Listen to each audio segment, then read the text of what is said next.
Tunnel road ವಿವಾದದ ಮಧ್ಯೆ ಮತ್ತೊಂದು ಪ್ಲಾನ್ ಮಾಡಲಾಗಿದೆ. ಟ್ರಾಫಿಕ್ ಕಂಟ್ರೋಲ್ಗೆ ಮತ್ತೊಂದು ಸುರಂಗ ಮಾರ್ಗ ಬರುತ್ತಾ? ವಿಪಕ್ಷಗಳಿಗೆ ಅಸ್ತ್ರವಾಗುತ್ತಾ ಕೈ ಸರ್ಕಾರದ ಈ ನಿರ್ಧಾರ? ಟ್ರಾಫಿಕ್ ಕಂಟ್ರೋಲ್ಗೆ ಮತ್ತೊಂದು ಸುರಂಗ ಮಾರ್ಗದ ವ್ಯವಸ್ಥೆಯನ್ನ ಮಾಡಲಾಗುತ್ತಾ? ವಿಪಕ್ಷಗಳಿಗೆ ಅಸ್ತ್ರವಾಗುತ್ತಾ ಹಾಗಾದ್ರೆ ಕೈ ಸರ್ಕಾರದ ಈ ನಿರ್ಧಾರ? ಕೆಆರ್ಪುರದಿಂದ ಮೈಸೂರು ರಸ್ತೆವರೆಗೆ ಟನಲ್ ಅನ್ನ ಪ್ಲಾನ್ ಮಾಡಲಾಗ್ತಾ ಇದೆ. ಮತ್ತೊಂದು ಸುರಂಗ ಮಾರ್ಗಕ್ಕೆ ಡಿಪಿಆರ್ಗೆ ಸಿದ್ಧತೆಯನ್ನು ಕೂಡ ಮಾಡಿಕೊಳ್ಳಲಾಗ್ತಾ ಇದೆ. ಈಗಾಗಲೇ ಮೊದಲ ಸುರಂಗ ಮಾರ್ಗಕ್ಕೆ ಭಾರೀ ವಿರೋಧ ಕೂಡ ವ್ಯಕ್ತವಾಗಿತ್ತು. ಈಗ ಎರಡನೇ ಸುರಂಗ ಮಾರ್ಗಕ್ಕೆ ಡಿಸಿಎಂಡಿಕೆ ಬ್ಲೂ ಪ್ರಿಂಟ್ ಕೂಡ ಹಾಕೊಂಡಿದ್ದಾರೆ. ಕೆಆರ್ಪುರ ಟು ಮೈಸೂರು ರಸ್ತೆ ಗಾಳಿ ಆಂಜನೇಯ ದೇಗುಲ ಒಟ್ಟು 20 ಕಿಲೋಮೀಟರ್ ಉದ್ದ ಟನಲ್ಗೆ 25,000 ಕೋಟಿ ವೆಚ್ಚವಾಗುತ್ತೆ. ಹಾಗಾದ್ರೆ ಇಷ್ಟೊಂದು ವೆಚ್ಚ ಮಾಡಿ ಟನಲ್ ಮಾಡುವಂತ ಅವಶ್ಯಕತೆ ಇದೆಯಾ ಹಾಗಾದ್ರೆ? ಯಾಕಂತ ಹೇಳಿದ್ರೆ ರಾಜ್ಯದಲ್ಲಿ ಬೇಕಾದಷ್ಟು ತಲೆ ಮೇಲೆ ತಲೆ ಹೋಗುವಂತ ಸಮಸ್ಯೆಗಳು ಎಷ್ಟೋ ಇದೆ. ಆದ್ರೆ ಎಲ್ಲಾ ಸಮಸ್ಯೆಗಳನ್ನ ಬಿಟ್ಟು ಈಗ ಟನಲ್ ರೋಡ್ ಕಡೆ ಚಿಂತೆ ಮಾಡ್ತಾ ಇದ್ದಾರೆ.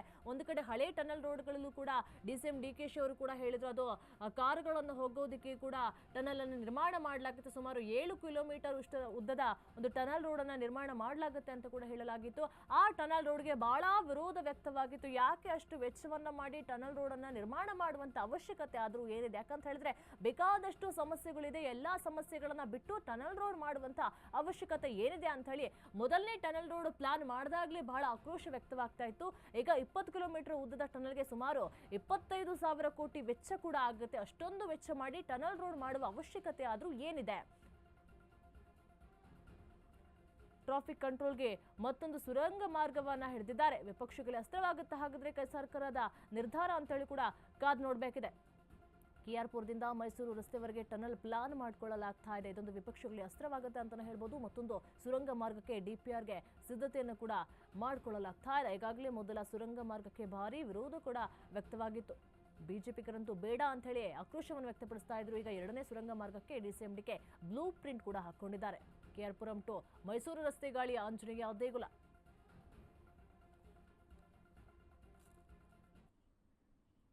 ಬಡವರ ಅಕ್ಕಿಯನ್ನ ಬಿಡದೆ ಅಕ್ರಮವಾಗಿ ಸಾಗಾಟ ಮಾಡಲಾಗ್ತಾ ಇದೆ. ಖದೀಮರಿಂದ ಪಡಿತರ ಅಕ್ಕಿ ಅಕ್ರಮವಾಗಿ ಸಂಗ್ರಹವನ್ನ ಮಾಡಿಕೊಳ್ಳಲಾಗಿದೆ. ಬಡವರ ಅಕ್ಕಿಯನ್ನು ಕೂಡ ಬಿಡ್ತಾ ಇಲ್ಲ, ಅಕ್ರಮವಾಗಿ ಸಾಗಾಟವನ್ನ ಮಾಡ್ತಾ ಇದ್ದಾರೆ. ಖದೀಮರಿಂದ ಪಡಿತರ ಅಕ್ಕಿ ಅಕ್ರಮವಾಗಿ ಸಂಗ್ರಹ ಮಾಡಿಕೊಂಡಿದ್ದಾರೆ. ಹಾವೇರಿಯಲ್ಲಿ ಮಿತಿ ಮೀರಿದ ಪಡಿತರ ಅಕ್ಕಿ ಸಾಗಣೆ. ಬಂಕಾಪುರ, ಸವಣೂರು, ಹಾನಗಲ್ ಅಕ್ಕಿಯನ್ನ ಲೂಟಿ ಮಾಡಲಾಗಿದೆ. ಉಳ್ಳವರ ಪಾಲಾಗ್ತಾ ಇದೆ ಬಡವರಿಗೆ ಸೇರಬೇಕಾಗಿದ್ದ ಅಕ್ಕಿ. ಖದೀಮರ ವಿರುದ್ಧ ಕ್ರಮ ಕೈಗೊಳ್ತಾ ಇಲ್ಲ ಆಹಾರ ಇಲಾಖೆ. ಅಧಿಕಾರಿಗಳು ಕೂಡ ಶಾಮೀಲಾಗಿದ್ದಾರೆ ಅಂತ ಹೇಳಿ ಕೂಡ ಜನರು ಆರೋಪವನ್ನ ಮಾಡ್ತಾ ಇದ್ದಾರೆ.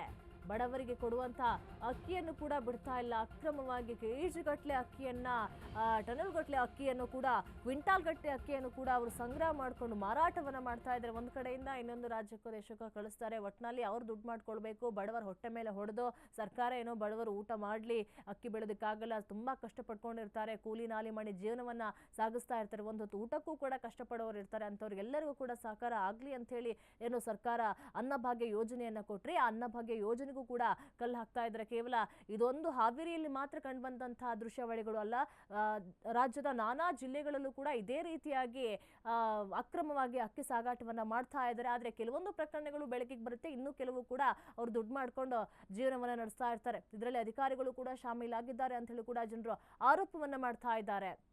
ಬಡವರ ಅಕ್ಕಿಯನ್ನು ಕೂಡ ಬಿಡ್ತಾ ಇಲ್ಲ, ಅಕ್ರಮವಾಗಿ ಸಾಗಾಟವನ್ನ ಮಾಡ್ತಾ ಇರುವಂಥದ್ದು ನೀವು ನೋಡ್ತಾ ಇರ್ಬೋದು. ಒಂದು ಕಡೆ ಲಾರಿ ಕೂಡ ಇದೆ, ಒಂದು ಕಡೆ ಅಕ್ಕಿಯನ್ನು ಕೂಡ ತೂಕ ಹಾಕ್ತಾ ಇದ್ದಾರೆ. ಎಲ್ಲವನ್ನು ಕೂಡ ಸಾಗಾಟ ಮಾಡೋದಕ್ಕೆ ಪ್ಲಾನ್ ಮಾಡ್ತಾ ಇರೋದು. ಇದರಲ್ಲಿ ಅಧಿಕಾರಿಗಳು ಕೂಡ ಶಾಮೀಲಾಗಿದ್ದಾರೆ ಎನ್ನುವಂತಹ ಆರೋಪ ಕೂಡ ಕೇಳಿ ಬರ್ತಾ ಇದೆ. ಇದ್ರ ಬಗ್ಗೆ ಹೆಚ್ಚಿನ ಮಾಹಿತಿ ಕೊಡ್ತಾರೆ ನಮ್ಮ ಪ್ರತಿನಿಧಿ ವೀರೇಶ್. ವೀರೇಶ್, ಈಗ ಹಾವೇರಿಯಲ್ಲಿ ಅಕ್ರಮವಾಗಿ ಪಡಿತರ ಅಕ್ಕಿಯನ್ನ ಸಾಗಾಟ ಮಾಡಲಾಗ್ತಾ ಇದೆ. ಇದರಲ್ಲಿ ಅಧಿಕಾರಿಗಳು ಕೂಡ ಸೇರ್ಕೊಂಡಿದ್ದಾರೆ ಎನ್ನುವಂಥ ಮಾಹಿತಿ ಕೂಡ ಬರ್ತಾ ಇದೆ. ಬಡವರು ಏನೋ ತಿನ್ಲಿ ಅಂತ ಹೇಳಿ ಅನ್ನಭಾಗ್ಯ ಯೋಜನೆಯನ್ನ ಕೊಟ್ರೆ ಈ ರೀತಿಯಾಗಿ ಕೆಲಸವನ್ನ ಮಾಡ್ತಾ ಇದ್ದಾರೆ. ಏನಿದೆ ಇದ್ರ ಬಗ್ಗೆ ಹೆಚ್ಚಿನ ಡೀಟೇಲ್ಸ್ ವೀರೇಶ್? ನಿರೀಕ್ಷಾ, ಈಗ ಏನಾಗಿದೆ ಅಂತಂದ್ರೆ ಇಲ್ಲಿ ಏನು ಹಾವೇರಿ ಜಿಲ್ಲೆಯಲ್ಲಿ ಸಾಕಷ್ಟು ಈಗಾಗಲೇ ಏನು ಗ್ರಾಮೀಣ ಪ್ರದೇಶದಲ್ಲಿ ಇರುವಂತಹ ನ್ಯಾಯಬೆಲೆಗೆ ಹೋಗಬೇಕಾದಂತಹ ಬಡವರ ಅಕ್ಕಿ ಅವು ನ್ಯಾಯಬೆಲೆ ಅಂಗಡಿ ಸೇರ್ತಾ ಇಲ್ಲ.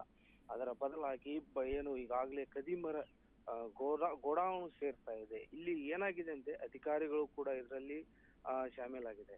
ಎಲ್ಲೋ ಕಾಟಾಚಾರಕ್ಕೆ ಒಂದ್ಸರಿ ಲಾರಿಯನ್ನ ಜಪ್ತಿ ಮಾಡಿದ್ದಾರೆ ಅಧಿಕಾರಿಗಳು.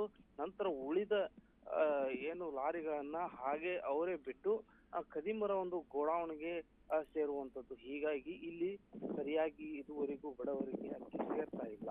ಅಂದ್ರೆ ಮೊದಲು ಬಂದವರಿಗೆ ಸ್ವಲ್ಪ ಅಕ್ಕಿ ಸಿಗುತ್ತೆ, ಆದ್ರೆ ನಂತರ ಬಂದವರಿಗೆ ಅಕ್ಕಿ ಸರಿಯಾಗಿ ಸಿಗ್ತಲ್ಲ. ಹೀಗಾಗಿ ಬಡವರು ಅಕ್ಕಿ ಇಲ್ಲದೆ ಪಾಪ ಏನು ಪರದಾಡುತ್ತಿದ್ದಾರೆ. ಇಲ್ಲಿ ಏನಾಗಿದೆ ಅಂದ್ರೆ ಏನು ರೇಷನ್ ಪಡಿತರ ಅಕ್ಕಿ ಅಂದ್ರೆ ಈ ಸರ್ವರ್ ಸಮಸ್ಯೆಯಿಂದ ಆ ಸಮಸ್ಯೆಯಿಂದ ಅಂತ ಹೇಳಿ ಬಡವರಿಗೆ ಅಕ್ಕಿಯನ್ನ ಸೇರ್ರೆ ಮಾಡ್ತಾರೆ. ಆದ್ರೆ ಈ ಅಕ್ಕಿ ಮಾತ್ರ ಒಂದು ಖದೀಮರ ಪಾಲಾಗ್ತಾ ಇದೆ. ಲಾರಿ ಲೋಡ್ ಗಂಟಲೆ ಏನು ತಮ್ಮ ಗೋಡೌನ್ ನಲ್ಲಿ ಶೇಖರಣೆ ಮಾಡಿಕೊಂಡು ನಂತರ ಅವುಗಳನ್ನ ಲಾರಿ ಮೂಲಕ ಬೇರೆ ಬೇರೆ ಕಡೆ ಸಾಗಾಟ ಮಾಡ್ತಿದ್ದಾರೆ. ಇದರಿಂದ ಅವರು ತಮ್ಮ ಹೊಟ್ಟೆ ತುಂಬಿಸ್ತಾ ಇದ್ದಾರೆ ಹೊರತು ಬಡವರ ಹೊಟ್ಟೆಯನ್ನ ತುಂಬಿಸ್ತಾ ಇಲ್ಲ. ಇದರಿಂದ ಮೇಲಧಿಕಾರಿಗಳು ಹೆಚ್ಚಿನ ನಿಗಾ ವಹಿಸ್ಬೇಕು ಅನ್ನೋದು ಕೂಡ ಈಗಾಗಲೇ ಸಾಕಷ್ಟು ಜನರು ಆರೋಪವನ್ನು ಮಾಡಿದ್ದಾರೆ. ಆದ್ರೆ ಇಲ್ಲಿ ಈ ದಂಧೆ ಮಾತ್ರ ದಿನದಿಂದ ದಿನಕ್ಕೆ ಹೆಚ್ಚಾಗ್ತಾ ಇದೆ ಹೊರತು ಇದು ಯಾವುದೇ ಕಾರಣಕ್ಕೂ ನಿಲ್ತಾ ಇಲ್ಲ. ಯಾಕಂದ್ರೆ ಕಳೆದ ದಿನಗಳಿಂದ ನಾವು ನೋಡ್ತಾ ಇದ್ದೀವಿ ಈ ಒಂದು ಅಕ್ಕಿ ಹಾವಳಿ ಜಾಸ್ತಿನೇ ಇದೆ. ಆದ್ರೆ ಅಧಿಕಾರಿಗಳು ಮಾತ್ರ ಇದಕ್ಕೊಂದು ಸೂಕ್ತ ಕ್ರಮ, ಕಠಿಣ ಕ್ರಮ ಮಾತ್ರ ಇನ್ನೂ ತೆಗೆದುಕೊಳ್ತಾ ಇಲ್ಲ ಅನ್ನಿಸುತ್ತೆ. ಈಗ ಎಷ್ಟು ಟೈಮಿಂದ ಈ ದಂಧೆ ನಡೀತಾ ಇದೆ, ಯಾರೆಲ್ಲ ಭಾಗಿಯಾಗಿದ್ದಾರೆ, ಏನು ಹೇಗೆ ಇದು ಬೆಳಕಿಗೆ ಬಂದಿರೋದು ಅಂತ ಹೇಳಿ, ಇಷ್ಟು ಟೈಮಲ್ಲಿ ಎಂತ ರಾತ್ರಿ ಸಾಗಾಟ ಮಾಡ್ತಾ ಇದ್ದಾರೆ ಅಥವಾ ಯಾವ ಮಾರ್ಗವಾಗಿ ಸಾಗಾಟ ಮಾಡ್ತಿದ್ದಾರೆ, ಏನಾದರೂ ಡೀಟೇಲ್ಸ್ ಇದೆಯಾ?